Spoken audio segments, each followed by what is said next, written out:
বন্ধুরা সকাল সকাল গরম ভাত রান্না করে নিয়ে চলে এসেছি।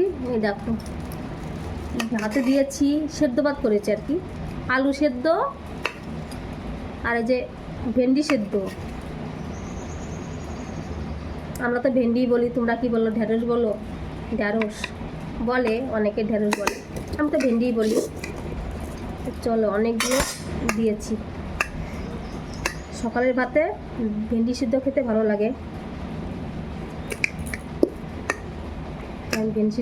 ভেন্ডিগুলো দেখো আমি লঙ্কাও সেদ্ধ দিয়েছি, দেখো পাকা পাকা লঙ্কা সঙ্গে ভাতের মধ্যে দিয়ে দিয়েছি, সেদ্ধ হয়ে গেছে। আর আমি ভেন্ডিগুলো দিয়েছি,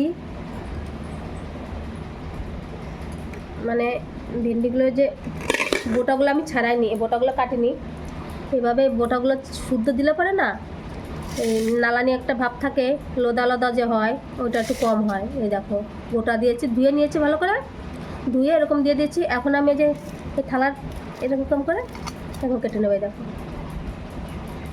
এটা কেটে বাদ দিয়ে দেবো। এই দেখো তাহলে কি হয়, ভাতটা ওই লোদা লোদা হয় না, ভালো হয়।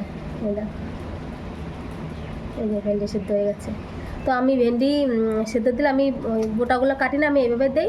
তারপরে সেদ্ধ যখন মাখবো তখন আমি এগুলো কেটে কেটে ফেলে দিয়ে যাবো, ফেলে দিলাম। ওর জন্য নাহলে পরে ভাতটা অনেকটা হয়ে যায়, লোদা লোদা হয়ে যায়। তো চলো বন্ধুরা, এখন গরম গরম ভাত করেছি, এখন খেয়ে নেবো ভাত সেদ্ধ মাখিয়ে। সকালে তো বেশি খাবো না, ব্যাস এই কটাই খাবো। চলো খাওয়া দাওয়া হবে। টাটা বন্ধুরা।